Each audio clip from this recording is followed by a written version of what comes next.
हर माता पिता के मन में उनके बच्चों को लेके एक चिंता हमेशा रहता है। बच्चे एग्ज़ाम में कैसे अच्छे रिजल्ट लाएंगे। वो सोचते हैं कि ज़्यादा मेहनत करेंगे तो अच्छे रिजल्ट आ सकते हैं।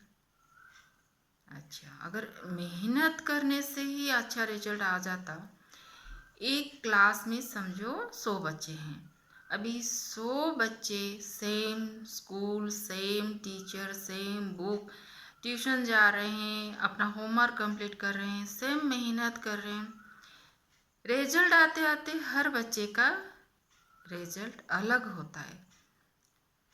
एक एक मार्क्स से सही जितना भी हो, सबका अलग रिजल्ट आ जाता है। क्यों? मेहनत तो सबने एक समान किया था, एक जैसा किया था, बहुत मेहनत किया था, फिर भी रिजल्ट सबका अलग अलग क्यों आया? कोई एग्ज़ाम हॉल में जाके बैठ के बोलता है मैं सारा कुछ भूल गया, थोड़ा सा जो याद आया उसी को लिख के आया। दूसरा बोलता है थोड़ा बहुत कुछ याद आया उसी को लिख के आया। फिर तीसरा बोलता है हाँ सब कुछ तो लिखा, एक दो छूट गए।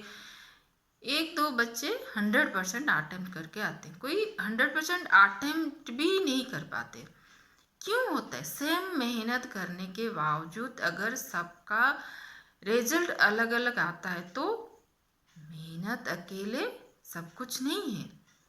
मैं समझाती हूँ एक बात आपको।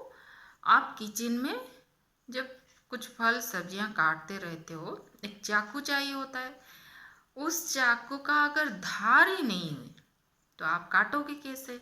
अगर धार है उस चाकू में, आप फटाफट बहुत सारे सब्जियां फल काट सकते हो।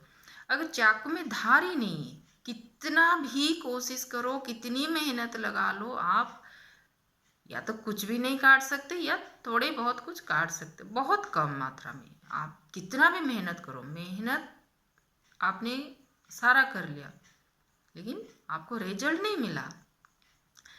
ठीक उसी तरह जो बच्चे होते हैं मेहनत तो करते हैं, चाहे कितना भी मेहनत करें, उनको किसी को समझ में नहीं आता, किसी को याद नहीं रहता, उनकी माइंड पावर कम होती है, मेमोरी पावर कम होती है।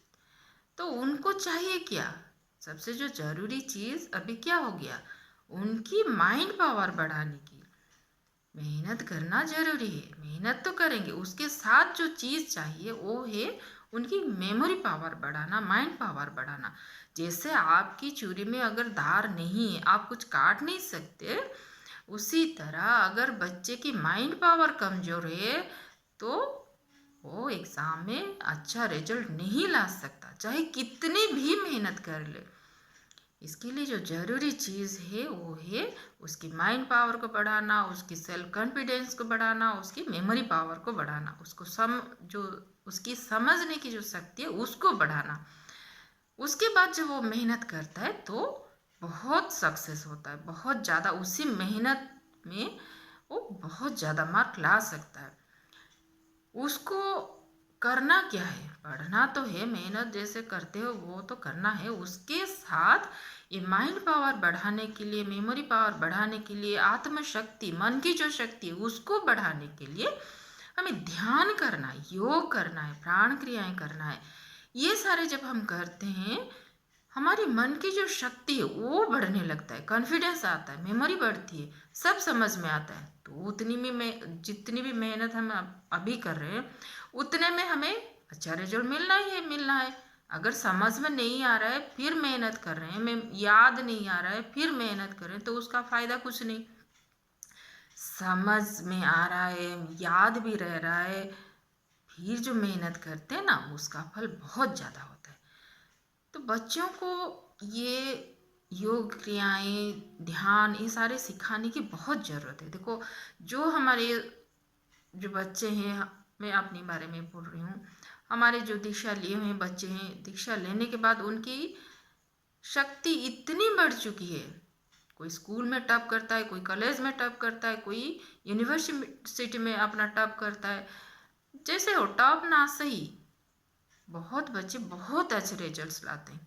कैसे लाते हैं? पहले वो बच्चे ऐसे नहीं थे, पहले वो बहुत अच्छे नहीं पढ़ाई करते थे, लेकिन इसको लेने के बाद जब उन्होंने ध्यान करना सीखा, मेडिटेशन करना सीखा, जो क्रियाएं सीखे, तो उनकी मन की शक्ति बढ़ गई, उनकी जो आत्म शक्ति है वो बढ़ गई। फिर उनमें वो बदलाव आ गया कि वही सेम मेहनत में वो ज़्यादा मार्क्स ला सके। ये तो कुछ समझ में आता नहीं है, जितना भी मेहनत करो होगा क्या, कुछ नहीं। तो पहले अपनी मन की शक्ति बढ़ानी है। ये सारे अगर भीतर की शक्ति हम बढ़ा देते हैं तो मेहनत करेंगे तो बहुत अच्छा रिजल्ट बच्चों को जरूर मिलेगा।